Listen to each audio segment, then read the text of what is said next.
네 인연, 당장 우리 집에서 썩 꺼져! 시어머니의 환갑잔치, 수십 명의 하객들 앞에서 제 뺨을 때리는 시어머니의 손은 참 매서웠습니다. 지난 3년간의 순종적인 며느리로서의 삶은 그 2번의 손찌검으로 완벽하게 끝났습니다. 하지만 시어머니는 몰랐습니다. 제가 그저 부엌대기처럼 일만 하는 멍청한 며느리가 아니었다는 것을요. 남편이 시누이의 도박빚을 갚아주기 위해 공동계좌에서 몰래 돈을 빼돌린 모든 증거, 저는 그 모든 것을 차곡차곡 모으고 있었습니다. 저는 그날 케이크를 박살냈습니다. 하지만 그건 시작에 불과했습니다. 그들의 위선으로 가득 찬 가문을 송두리째 무너뜨릴 통쾌한 복수가 이제 막 시작되려 하고 있었으니까요. 안녕하세요. 평안한 노년입니다.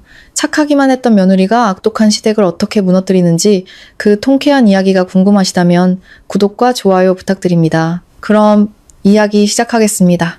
시어머니의 매서운 손찌검 2번은 3년간의 제 순종적인 시집살이에 종지부를 찍었습니다. 저는 언제나처럼 울며 참는 대신 옆에 세워져 있던 묵직한 장식용 나무 지팡이를 집어들고 5단짜리 비싼 생크림 케이크를 향해 힘껏 내리쳤습니다. 그날 저는 딸을 안고 그 지옥을 탈출했습니다. 4월 서울의 후덥지근한 열기는 박 여사네 집에 비좁은 부엌에 전부 응축된 듯 했습니다.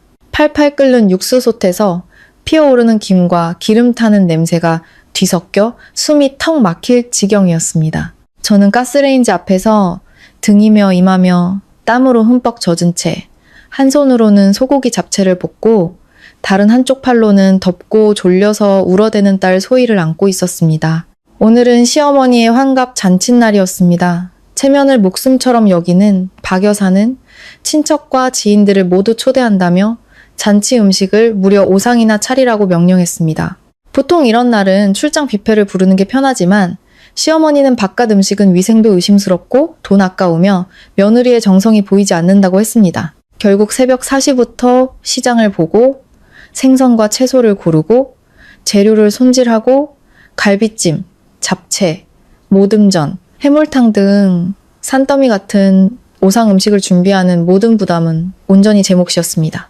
남편 민주는 아침부터 빳빳하게 다린 셔츠를 입고 거실에 앉아 어르신들과 차를 마시며 담소를 나누고 있었습니다. 아내가 부엌에서 애쓰자 허리가 휘도록 일하는 것에는 전혀 관심이 없었죠. 철없는 시누이 미나는 화려한 실크 원피스를 차려입고 짙은 화장을 한 채 부엌에는 잔소리를 하러 가끔 들를 뿐이었습니다. 미나는 갓 부친 동그랑땡 하나를 집어 입에 넣고 오물거리더니 비아냥거렸습니다.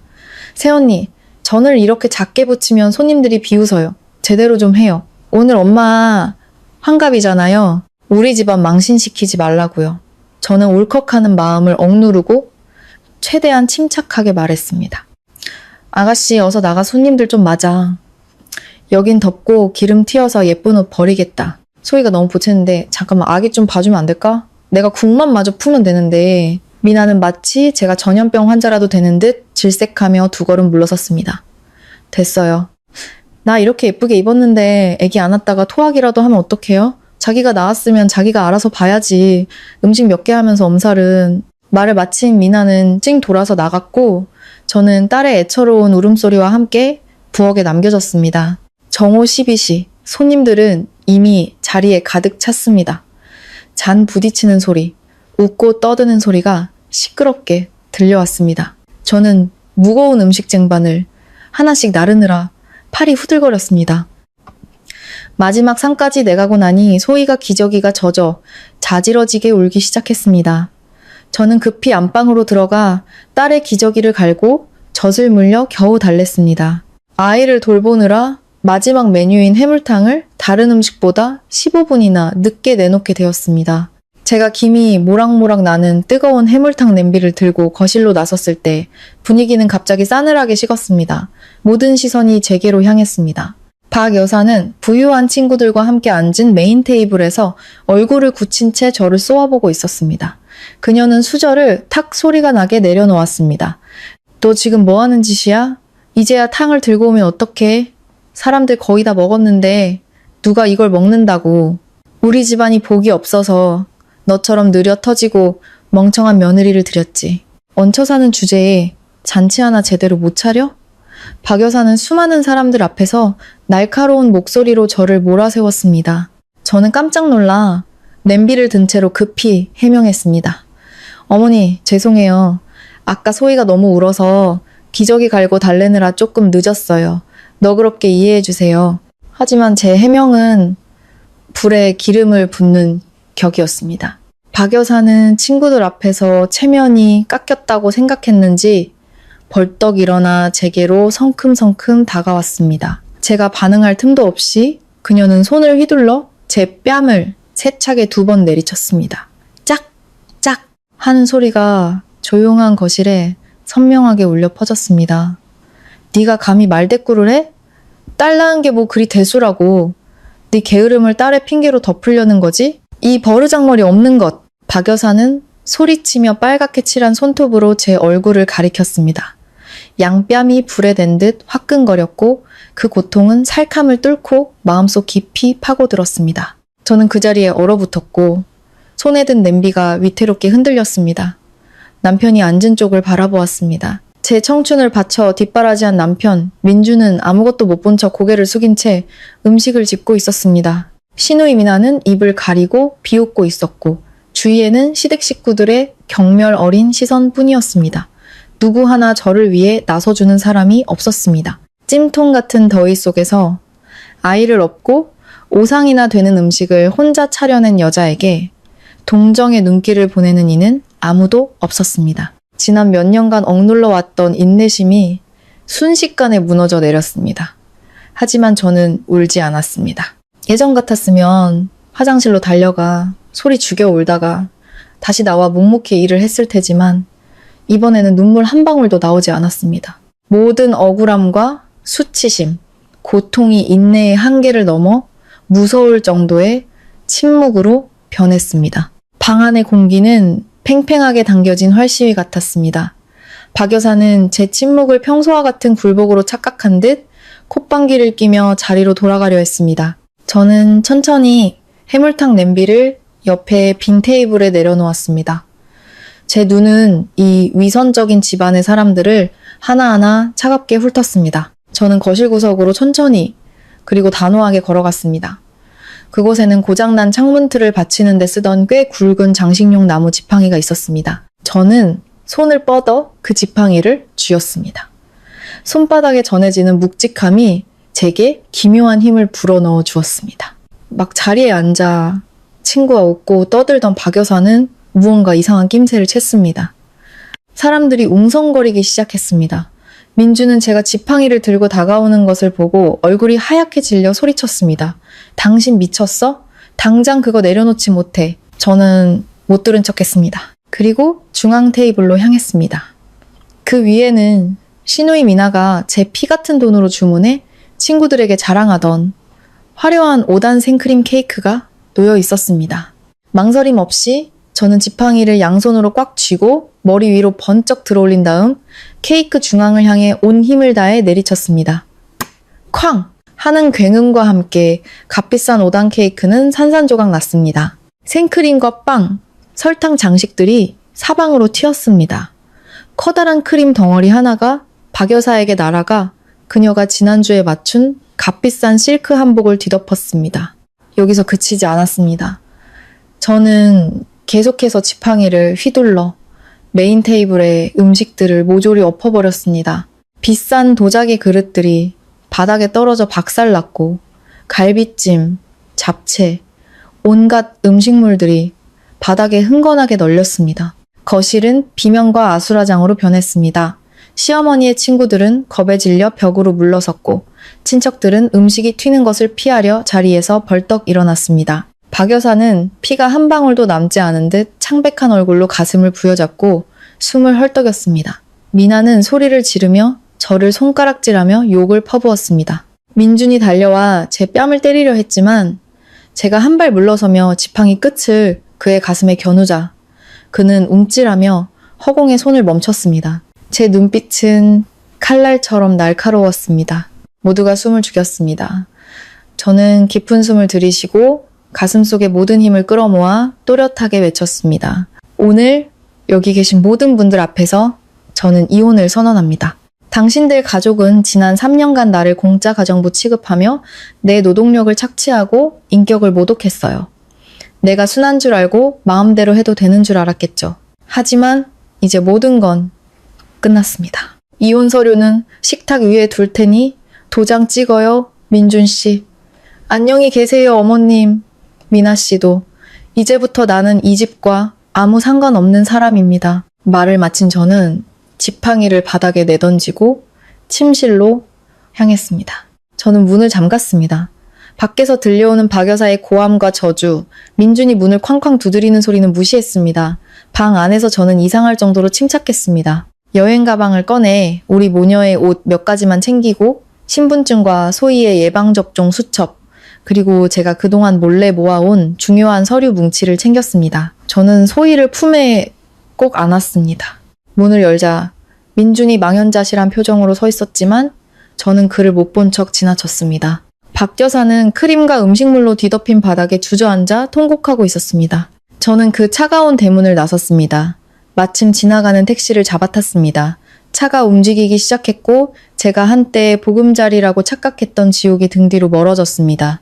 택시 안에서 저는 딸을 품에 안았습니다. 심장이 미친 듯이 뛰었지만 두려움 때문이 아니라 해방감 때문이었습니다. 소희는 마치 상황을 이해한 듯 제 가슴에 뺨을 기댄 채 커다란 눈을 깜빡이다가 평화롭게 잠이 들었습니다. 가방 속 휴대폰이 미친 듯이 울렸습니다. 민준, 미나, 그리고 시댁 친척들에게서 온 부재 중 전화가 수십 통이었습니다. 저를 욕하려고 전화한 걸까요? 아니면 그 난장판을 치우라고 부르려는 걸까요? 저는 비웃으며 휴대폰 전원을 꺼버렸습니다. 어두워진 화면은 제 암울했던 시간에 마침표를 찍는 것 같았습니다. 저는 유심칩을 빼서 두 동강 낸 뒤 차창 밖 서울의 뜨거운 아스팔트 위로 던져버렸습니다. 이제 끝이었습니다. 저는 그 지방과의 모든 연결고리를 끊어버렸습니다. 택시 기사님이 백미러로 저를 보며 물었습니다. 어디로 가시나요? 짐이 많은 걸 보니 고향에 내려가시는군요. 아니요, 기사님. 김포공항으로 가주세요. 서울의 열기를 피해서 잠시 떠나려고요. 저는 가볍게 미소 지으며 대답했습니다. 공항에 도착해 저는 곧바로 마감 직전 항공권 창구로 갔습니다. 운 좋게도 2시간 뒤에 출발하는 제주도행 비행기에 빈자리가 있었습니다. 저는 지갑 속 비밀 공간에서 비상금 카드를 꺼내 결제했습니다. 지난 3년간 밤새워 글을 쓰는 부업을 하며 조금씩 모아온 돈이었습니다. 많지는 않았지만 우리 모녀가 잠시나마 자유롭게 살기에는 충분했습니다. 비행기 표를 손에 쥐자 마치 새장을 탈출한 새가 된 기분이었습니다. 비행기는 이륙했고 우리 모녀를 숨막히는 땅에서 멀리 데려다 주었습니다. 제주국제공항에 내리자 소나무 향기가 섞인 시원한 바람이 얼굴을 스쳤습니다. 시댁의 기름 냄새와는 완전히 다른 맑고 깨끗한 공기였습니다. 저는 택시를 타고 시내로 들어가 예전 친구가 추천해준 한적한 숲속의 고급 펜션을 찾아갔습니다. 우리가 머물 방은 향긋한 나무로 만들어졌고 커다란 통 유리창 너머로 안개 낀 계곡이 보였습니다. 시끄러운 자동차 소리도 날카로운 욕설도 없었습니다. 오직 바람 소리와 새 소리뿐이었습니다. 저는 소희를 푹신한 침대에 눕혔습니다. 아이는 기분 좋게 뒤척이며 잠이 들었습니다. 저는 발코니로 나가 나무 난간에 기댔습니다. 억눌렀던 눈물이 터져 나왔습니다.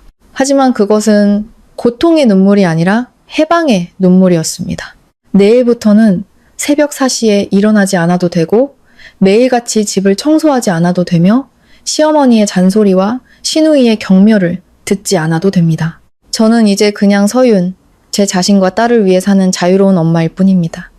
이 평화로운 곳에서 저는 상처 입은 제 마음을 치유할 것입니다. 제가 제주도의 햇살 가득한 발코니에서 허브차를 마시며 여유를 즐기는 동안 서울의 그 3층 집에서는 한바탕 난리가 났습니다. 친구들을 통해 들려오는 소식으로 그 집안의 쑥대밭이 된 상황을 쉽게 상상할 수 있었습니다. 제가 떠난 후 박 여사의 환갑 잔치는 하객들의 기억 속에서 지울 수 없는 웃음거리가 되었습니다. 친척들은 수군거리며 모두 돌아가 버렸습니다. 거실 바닥에 널린 음식물 쓰레기는 아무도 치우지 않았습니다. 박 여사는 혈압이 올라 자리에 드러누워 신세 한탄만 했습니다. 공짜 일꾼 한 명이 사라지자 그 후 폭풍은 즉시 나타났습니다. 빨랫감은 산더미처럼 쌓였고 기름때 낀 설거지거리는 싱크대에 가득 차 시큼한 냄새를 풍겼습니다. 며칠 동안 밥하는 사람이 없자온 가족이 배달 음식으로 끼니를 때웠고 결국 민준의 위장병이 도졌습니다. 아침마다 밥상이 차려지지 않자 공주처럼 자란 미나는 친엄마에게 짜증을 내며 대들기 시작했습니다. 그릇 깨지는 소리, 고함 소리가 담벼락 너머까지 들려 이웃들에게는 좋은 구경거리가 되었습니다. 평소 박 여사 모녀의 거만한 태도를 아니 꼽게 보던 이웃들은 착한 며느리가 너무 시달린 나머지 잔치를 뒤엎고 집을 나갔다는 소문을 더욱 부풀렸습니다. 민준도 회사 생활이 편치 않았습니다. 환갑잔치 박살 사건은 금세 동료들 귀에까지 들어갔습니다. 그가 사무실에 들어설 때마다 쏟아지는 수군거림과 손가락질에 가부장적인 그의 자존심은 산산조각 났습니다. 그는 창피함과 분노에 휩싸였습니다. 그는 온갖 방법으로 저를 찾으려 했지만 실패했습니다. 저는 전화번호를 바꾸고 부모님과 절친한 친구 지혜에게만 연락해 안부를 전했습니다. 하지만 결국 민주는 제가 안부 문자를 보냈던 먼 친척을 통해 제 새 번호를 알아냈습니다.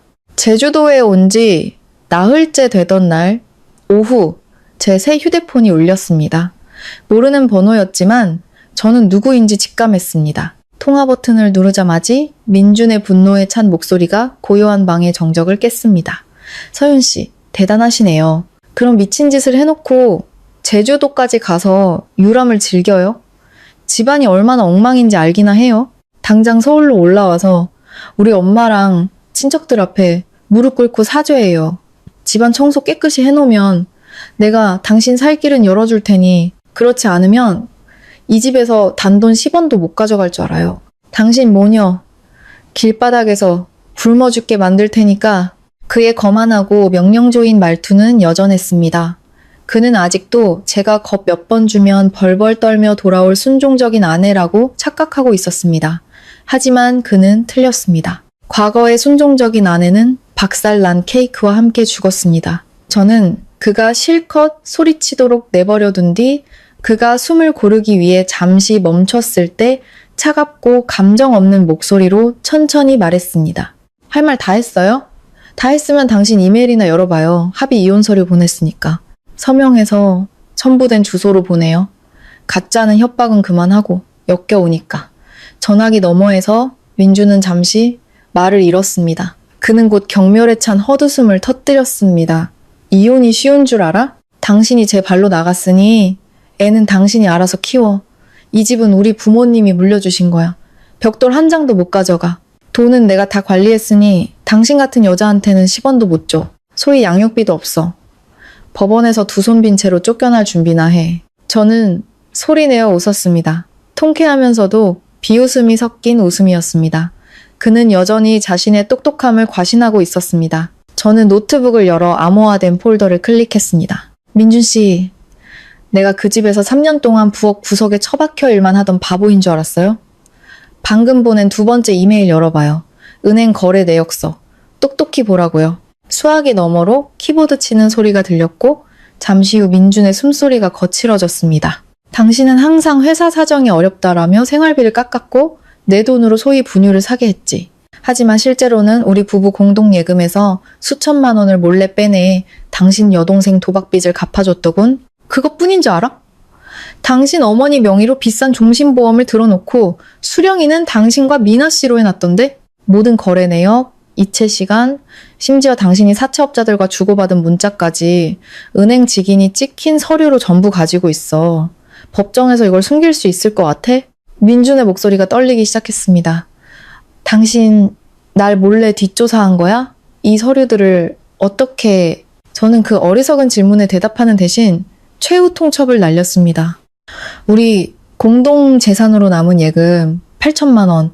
법적으로 내가 절반을 받을 권리가 있어. 그리고 소희가 성인이 될 때까지 매달 양육비 100만 원씩 지급해야 해. 순순히 서류에 도장 찍고 돈을 보내면 조용히 있겠지만 만약 잔머리 굴릴 생각이라면 이 서류 전부를 법원에 제출하고 사본 한 부는 당신 회사 감사팀에 바로 보낼 거야. 당신이 겨우 올라간 그 과장 자리, 당신 집안의 그 잘난 체면, 내가 전부 박살 내줄게. 전화기 양쪽에 침묵이 흘렀습니다. 모든 죄와 비겁함이 탄로난 자의 침묵이었습니다. 그는 사태의 심각성을 깨달았을 겁니다. 재산은닉 사실이 밝혀지면 그는 회사에서 망신당하는 것은 물론 직장을 잃을 수도 있었습니다. 내일 아침까지 생각할 시간을 주지. 내 새 계좌로 돈 입금하고 이혼 서류는 우편으로 보내. 내 인내심 시험하지 마. 저는 전화를 끊었습니다. 제주도의 저녁 햇살이 방안을 비추며 제 얼굴을 따스하게 감쌌습니다. 히든카드는 던져졌고 저는 그 비겁한 남자가 굴복할 것을 확신했습니다. 우리 모녀의 미래는 이제 제 손으로 결정될 것이었습니다. 예상대로 체면을 중시하는 비겁한 민주는 자신의 경력을 도박에 걸지 않았습니다. 다음날 아침 8시 은행 앱에서 알림이 울렸습니다. 공동예금의 정확히 절반에 해당하는 큰돈이 제 계좌로 입금되었습니다. 몇 주 후 제가 위임한 변호사를 통해 민주는 순순히 합의 이혼 서류에 도장을 찍었습니다. 그는 소희의 양육비로 매달 100만 원을 지급하는 조건도 받아들였습니다. 법원은 서류를 수리했고 모든 절차는 순조롭게 진행되었습니다. 거의 한 달 후 제 눈물과 착취로 가득했던 결혼 생활은 법원의 결정문 한 장으로 마침내 끝이 났습니다. 변호사가 보내준 이혼 결정문 사본을 손에 쥐자 지난 3년간 제 가슴을 짓누르던 무거운 돌덩이가 사라지는 기분이었습니다. 그 후 제주도에서의 나날 동안 저는 온전히 저와 딸을 위한 시간을 보냈습니다. 저는 소희를 데리고 숲길을 산책하고 맑은 공기를 마시고 예전에는 감히 사치라고 생각했던 맛있는 음식들을 마음껏 즐겼습니다. 그러다 우연히 한 심리 상담 전문가를 만났습니다. 그녀는 제 이야기 전부를 들어준 후 제 손을 잡고 진심 어린 목소리로 말했습니다. 서윤 씨, 정말 잘한 거예요. 맹목적인 희생은 절대 행복을 가져다 주지 않아요. 그 수렁에서 용감하게 걸어 나온 것만으로도 서윤 씨는 자기 자신과 딸의 미래를 구한 거예요. 이제 부엌에 갇혀있던 여성이라는 자격지심을 완전히 버리세요. 바깥 세상은 아주 넓어요. 서윤 씨는 재능 있고 지식도 있으니 훨씬 더 멋진 새 삶을 만들 수 있어요. 그녀의 말은 제 마음속에 남아있던 마지막 부정적인 찌꺼기들을 씻어내 주었습니다. 저는 제가 결혼에 실패한 패배자가 아니라 제 자신의 나약함을 이겨낸 승리자라는 것을 깨달았습니다. 제주도에서 한 달간의 휴식을 마친 후 저는 짐을 꾸리기로 결정했습니다. 나눠받은 재산은 우리 모녀가 꽤 오랫동안 편안하게 살 수 있는 돈이었지만 저는 계속 놀고 먹을 수만은 없었습니다. 제게는 일이 필요했습니다. 서울은 제가 넘어진 곳이었고 다시 일어설 곳이기도 했습니다. 저는 완전히 새로운 마음가짐으로 다시 소희를 안고 김포공항으로 향했습니다. 공항 출구에 나서자마자 대학 시절 절친인 지혜가 손을 흔들고 있었습니다. 지혜는 독립적이고 강한 여성이었고 제가 민준과 일찍 결혼하는 것을 항상 반대했었습니다. 지혜 옆에는 그녀의 남자친구 현우 씨도 함께였습니다. 그들은 제가 서울로 돌아온다는 소식을 듣자마자 한달음에 달려와 주었습니다. 지혜는 저와 소희를 보자마자 와락 껴안으며 눈물을 글썽였습니다. 서윤아, 너무 말랐잖아. 그래도 눈빛은 예전보다 훨씬 빛나네. 이제 우리 집에 와서 지내. 아무 걱정하지 마. 우리가 있잖아. 현우 씨도 상냥하게 웃으며 제 여행 가방을 들어주었습니다. 맞아요, 서윤 씨. 우리 집이 작긴 해도 언제든 환영이에요. 자리 잡을 때까지 편하게 지내세요. 저는 두 좋은 친구에게 고마워 목이 메었습니다. 지혜와 현우 씨의 따뜻함 덕분에 저는 이 화려한 서울 한복판에서 외롭지 않았습니다. 처음 며칠은 싱글맘의 삶에 적응하기가 쉽지 않았습니다. 저는 아침 일찍 일어나 소희의 이유식을 만들고 지혜를 도와 집안일을 했습니다. 소희가 낮잠을 자거나 혼자 노는 틈을 타 저는 노트북을 켜고 일자리를 찾기 시작했습니다. 결혼 전 저는 한 인터넷 잡지사의 유능한 에디터였습니다. 저는 프리랜서 구인 사이트에 들어가 제 경력과 포트폴리오를 정성껏 등록했습니다. 끈질긴 노력은 곧 결실을 보았습니다. 하루 만에 한 화장품 브랜드의 광고 콘텐츠 작성 의뢰를 받게 된 것입니다. 그날 밤 소희가 잠든 후 저는 조용히 책상에 앉았습니다. 키보드 위를 빠르게 움직이는 제 손가락에서 그동안의 경험과 고객 심리에 대한 이해가 담긴 글이 자연스럽게 흘러나왔습니다. 다음날 아침, 결과물을 보내자 2시간 만에 답장이 왔습니다. 기대 이상으로 훌륭하다는 칭찬과 함께 원고료 30만 원이 즉시 입금되었습니다. 큰 돈은 아니었지만 그것은 제 땀과 노력으로 번 소중한 첫 수입이었습니다. 그것은 제 머리와 두 손으로 얼마든지 돈을 벌고 우리 모녀를 당당하게 먹여 살릴 수 있다는 증거였습니다. 하지만 평화로운 생활은 오래가지 못했습니다. 재앙은 박 여사의 끝없는 탐욕과 증오에서 시작되었습니다. 그녀는 제가 서울로 돌아와 지낸다는 사실을 알게 되자 앙심을 품고 저희 친정집을 찾아가 행패를 부리기 시작했습니다. 은평구의 낡은 주택가에 사시는 저희 부모님은 두 분 모두 은퇴한 교사로 평생의 명예를 소중히 여기며 조용히 살아오신 분들이었습니다. 저는 부모님 걱정을 덜어드리기 위해 시집살이의 어려움을 한 번도 털어놓은 적이 없었기에 박 여사의 갑작스러운 등장은 부모님께는 청천벽력과도 같았습니다. 어느 날 아침 박 여사는 미나를 데리고 저희 친정집 마당으로 쳐들어왔습니다. 그녀는 다짜고짜 고래고래 소리를 질렀습니다. 나와서들 좀 보시지. 당신들 금지옥엽 같은 딸이 무슨 짓을 했는지 알아? 내 환갑잔치를 아주 박살내놓고 우리 집 돈까지 싹 훔쳐서 남자랑 눈 맞아서 도망쳤다고. 당신들이 자식을 그따위로 가르쳤으니 그 모양 그 꼴이지. 당장 그년 불러서 내 아들 돈 8천만 원 갚으라고 해. 안 그러면 이 동네 전체에 당신들 위선자 가족이라고 소문내고 다닐 테니까. 아버지께서는 충격으로 들고 있던 물뿌리개를 떨어뜨렸습니다. 말씀 조심하시죠. 우리 서윤이는 그런 애가 아닙니다. 남의 돈을 훔칠 아이가 아니란 말입니다. 사람을 그렇게 모함하지 마세요. 박 여사는 아버지가 반박하자 더욱 기세등등해졌습니다. 모함은 무슨? 그년이 내 아들 꼬드겨서 돈 빼돌리고 도망친 게 확실해. 그 부모의 그 자식이라더니 당신들도 한패지? 이 사기꾼 집안아. 그 저속하고 악독한 욕설은 평생 교직에 몸담아온 아버지의 자존심을 무참히 짓밟았습니다. 원래 고혈압이 있으셨던 아버지는 극심한 스트레스를 이기지 못했습니다. 얼굴이 새빨개지더니 당장 우리 집에서 나가! 라고 외치시던 아버지는 말을 채 끝내지 못하고 가슴을 부여잡은 채 차가운 시멘트 바닥으로 쓰러지셨습니다. 어머니는 비명을 지르며 달려 나왔습니다. 박 여사와 미나는 사람이 쓰러진 것을 보고는 겁을 먹고 황급히 도망쳐 버렸습니다. 그때 제 휴대폰이 울렸습니다. 수화기 너머로 어머니의 절규에 가까운 울음소리가 들려왔습니다. 서윤아, 아빠가 뇌출혈로 쓰러지셨어. 지금 서울대병원 응급실이야. 어서 와봐. 머릿속이 하얘졌습니다. 저는 지혜에게 소위를 부탁하고 택시를 잡아타고 병원으로 달려갔습니다. 저는 수없이 제 자신을 탓했습니다. 왜 진작 부모님께 사실을 말씀드리지 않았을까? 왜 그 악마 같은 사람들이 아버지를 해치도록 내버려 두었을까? 병원 복도에서 저는 수척해진 어머니를 발견했습니다.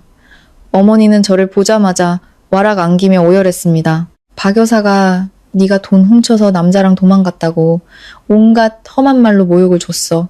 아빠가 너무 억울하고 분해서 혈압이 터져버린 거야. 의사 선생님이 아주 위독하대. 저는 어머니를 꽉 껴안았습니다. 핏줄 속에서 분노가 들끓었습니다. 이 핏값은 반드시 박 여사 모녀에게 치르게 하리라. 의사 선생님은 아버지의 상태가 매우 심각하며 치료에 매일 수백만 원의 비용이 들 것이라고 했습니다. 간호사가 건네준 2천만 원짜리 중간정산서에 손이 떨렸습니다. 민준에게서 받은 돈은 변호사 비용과 생활비로 이미 절반 가까이 쓴 상태였습니다. 이 돈마저 다 떨어지면 아버지는 어떻게 되는 걸까? 중환자실 유리창 너머로 온몸에 튜브를 꽂고 기계에 의지해 겨우 숨을 쉬고 계신 아버지가 보였습니다. 평생 저에게 자존감을 가르쳐주신 아버지가 지금 생사의 경계에 서 계셨습니다. 저는 눈물을 닦았습니다. 울고만 있을 수는 없었습니다. 돈이 없으면 벌어야 했습니다. 저는 제 자신에게 다짐했습니다. 무슨 일이 있어도 내가 우리 가족을 지키는 가장 단단한 기둥이 되겠다고. 그 후 며칠은 제 인생에서 가장 힘들고 어두운 시간이었습니다. 저는 병원에서 숙식하며 아버지를 간호했습니다. 밤이 되면 저는 복도에 앉아 노트북을 켜고 미친 듯이 일했습니다. 응급차 사이렌 소리가 밤의 정적을 가를 때마다 저는 키보드를 두드렸습니다. 제가 쓰는 글자 하나하나가 아버지의 약값이고 딸의 분유값이었습니다. 하지만 프리랜서 일만으로는 막대한 병원비를 감당할 수 없었습니다. 저는 더 큰 도약이 필요했습니다. 그러던 중 국내 최고의 미디어 그룹인 아시아 미디어의 콘텐츠 총괄팀장 채용 공고를 보게 되었습니다. 그들이 제시하는 연봉은 아버지의 치료비를 감당하고도 남을 만큼 매력적이었습니다. 수년간의 경력 단절 때문에 잠시 망설였지만 저는 용기를 냈습니다. 지난 몇 달간의 경험으로 얻은 자신감을 바탕으로 저는 3시간 동안 이력서를 수정하고 최고의 포트폴리오를 첨부하여 지원서를 제출했습니다. 화면에 뜬 제출 완료라는 글자를 보며 저는 제 인생의 성을 다시 쌓기 위한 첫 벽돌을 놓았다고 생각했습니다. 병원 복도에서 쪽잠을 자며 결과를 기다리던 어느 날 익숙한 구두 소리가 제 앞에서 멈췄습니다. 눈을 뜨자 민준이 서 있었습니다. 평소에 번지르르한 모습은 온데간데 없고 잔뜩 구겨진 셔츠에 핏발선 눈으로 저를 노려보고 있었습니다. 그는 주변을 살피더니 제 앞에 앉아 이를 갈며 말했습니다. 서윤 씨, 이제 만족해? 날 아주 나락으로 떨어뜨렸더군. 이혼해주고 뒤통수를 쳐? 내가 승진할 자리였는데 회사에 내 사생활을 폭로하는 익명의 투서가 날아왔어. 당신 짓이지? 저는 어이가 없어 웃음이 나왔습니다. 민준 씨, 자신을 너무 과대평가하는군요. 당신처럼 비열하게 사는 사람은 저기 많을 수밖에 없어. 인과응보일 뿐인데 왜 내 탓을 해요? 민준은 갑자기 태도를 바꾸어 애원하기 시작했습니다.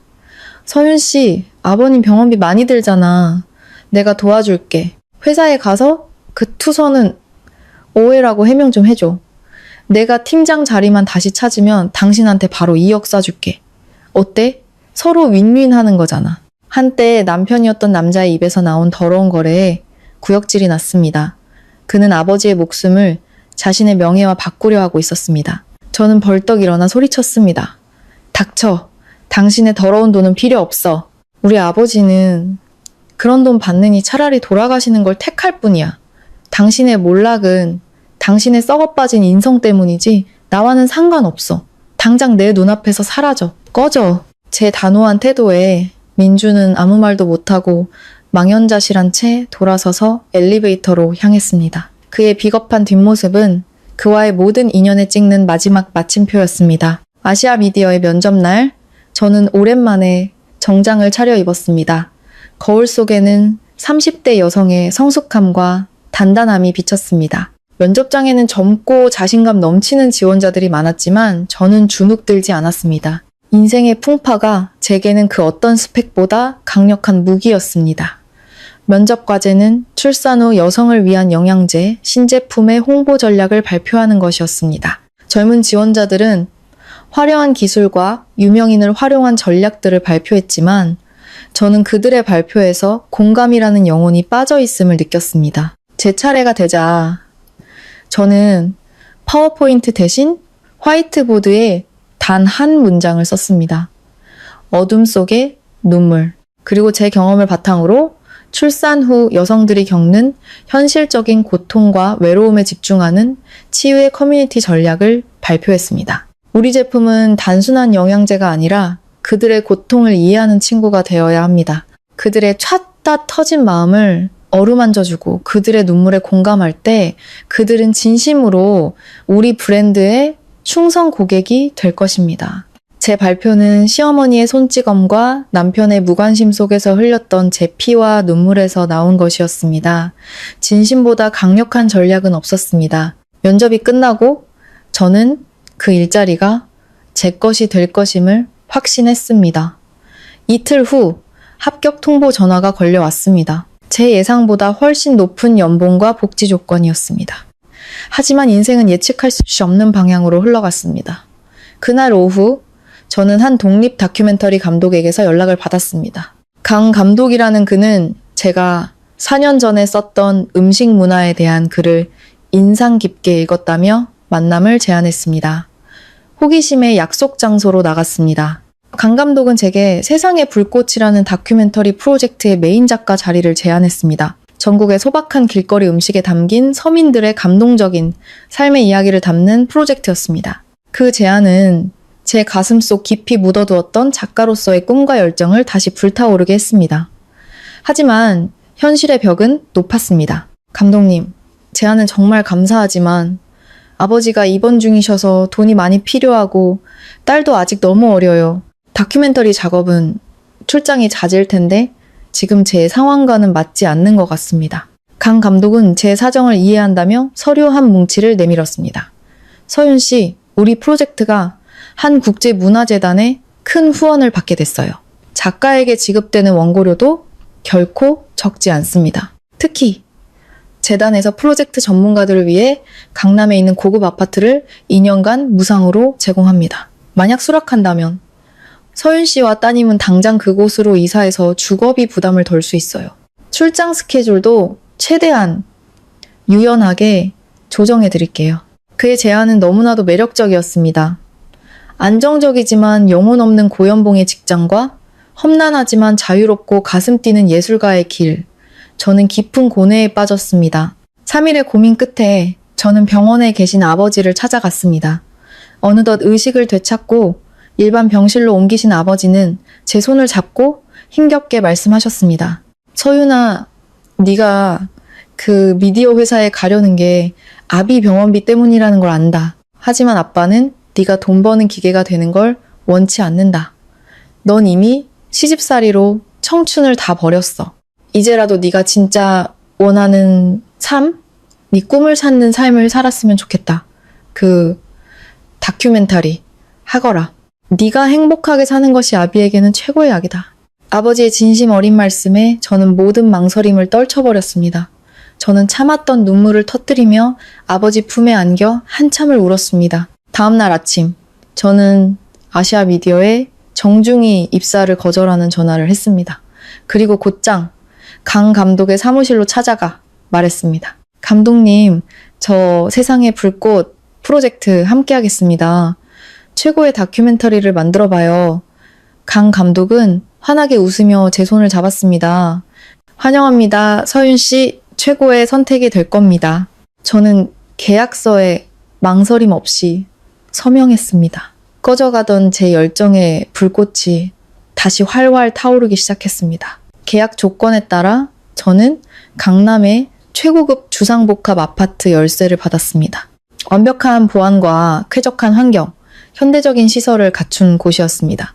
주말 아침, 지혜 부부의 도움으로 새 집으로 이사했습니다. 햇살이 가득 들어오는 넓은 거실, 최신식 주방, 도시의 전경이 한눈에 보이는 발코니까지 모든 것이 꿈만 같았습니다. 끔찍했던 시댁의 좁고 어두운 방과는 비교도 할 수 없었습니다.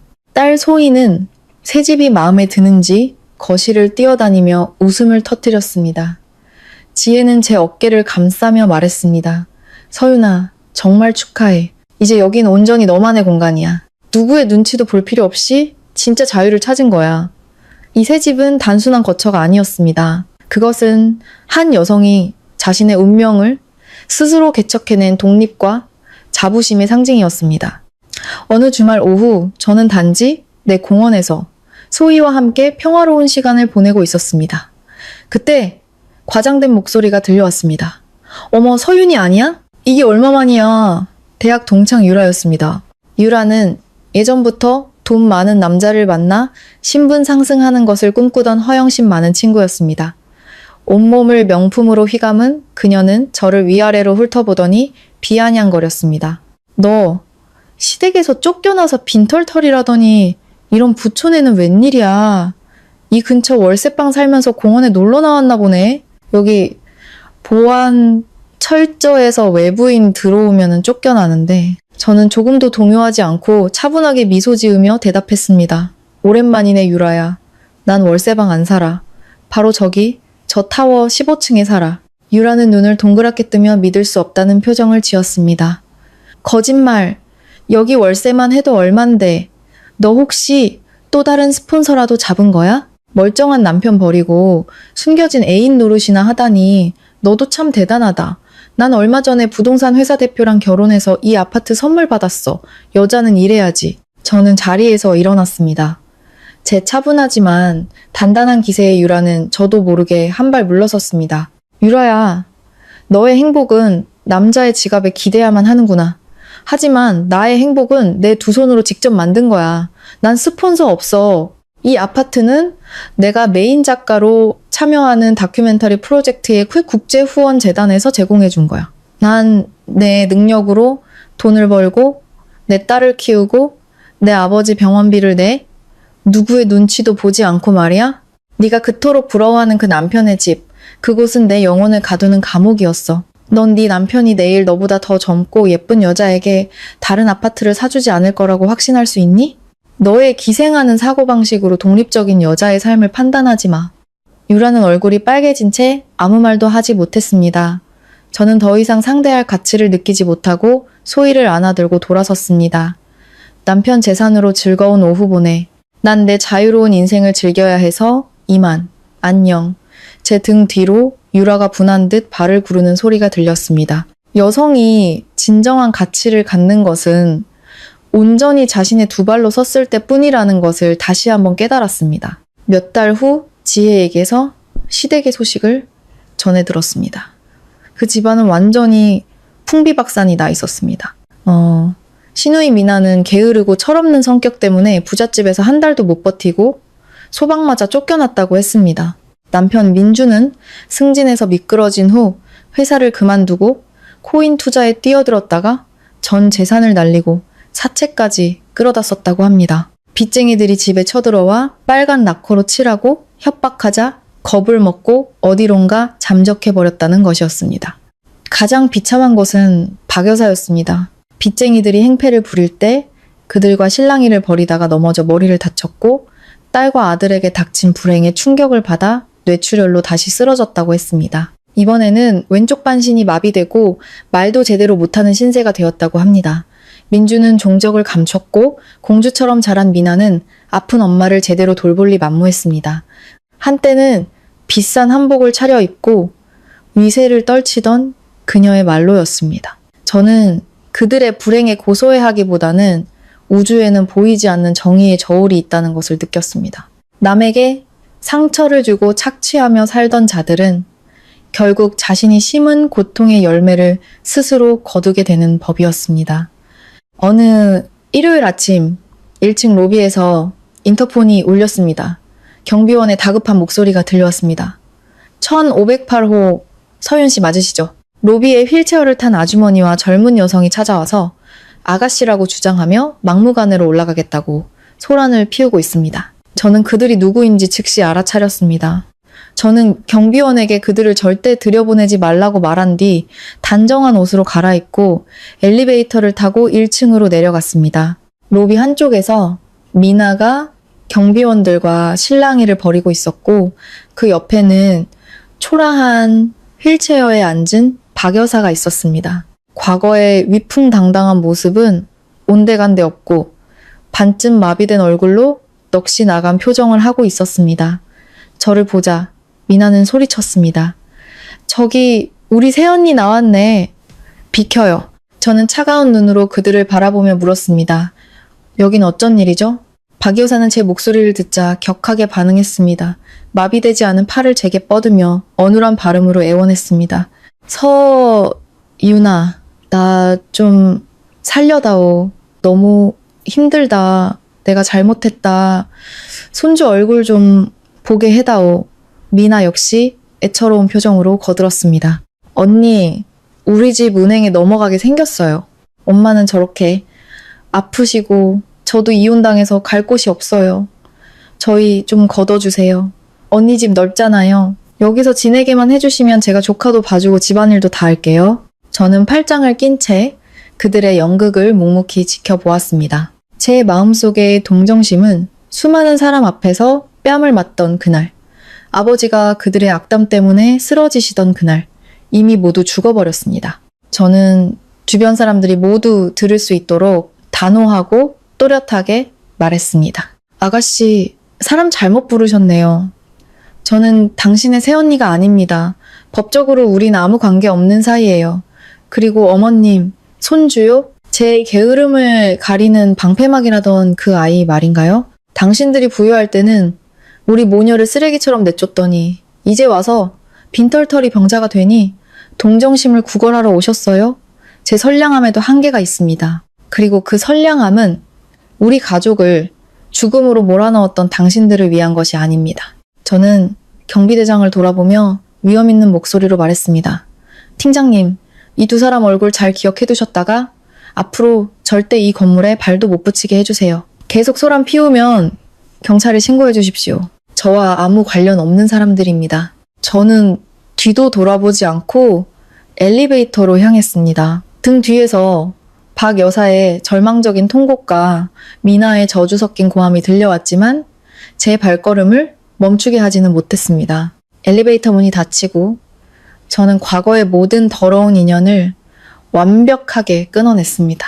다큐멘터리 세상의 불꽃은 방송되자마자 엄청난 반향을 일으켰습니다. 특히 제가 각본을 쓴 장애가 있는 세 아들을 40년간 포장마차 국수 한 그릇으로 키워낸 할머니의 이야기는 수많은 시청자를 울렸습니다. 사람들은 진솔한 영상과 인간미 넘치는 내레이션에 찬사를 보냈습니다. 프로젝트의 대성공으로 저는 막대한 원고료와 인센티브를 받게 되었습니다. 이제 돈은 더 이상 문제가 아니었습니다. 저는 가장 먼저 그 돈을 들고 친정으로 향했습니다. 꾸준한 치료와 재활 덕분에 아버지는 거의 건강을 회복하셨습니다. 그날 저녁, 저는 부모님 앞에 통장과 두툼한 현금 봉투를 내려놓았습니다. 부모님, 이건 이번 프로젝트로 받은 돈이에요. 그동안 졌던 빚은 다 갚았어요. 이 통장은 두 분 노후에 쓰시고 이 돈으로는 엄마 낡은 차부터 바꾸세요. 이제 걱정 마세요. 아빠, 딸, 우리 가족을 책임질 만큼 컸으니까요. 아버지는 말없이 눈시울을 붉히며 고개를 끄덕이셨습니다. 어머니는 저를 꼭 껴안고 행복의 눈물을 흘렸습니다. 그날 밤, 저는 오랜만에 제 방에서 딸아이 옆에 누워 잠이 들었습니다. 세상 모든 풍파가 지나가고 고요한 평화가 찾아왔습니다. 부모님께 효도하고 딸에게 좋은 환경을 만들어주고 그리고 가장 중요하게는 저 자신을 되찾았습니다. 새벽 4시 반, 저는 강원도로 떠나는 다음 촬영을 위해 배낭을 꾸렸습니다. 어머니는 제게 두꺼운 외투를 걸쳐주시며 조심해서 다녀오라고 당부하셨습니다. 공항에서 촬영팀과 합류한 저는 새로운 여정에 대한 설렘으로 가득 찼습니다.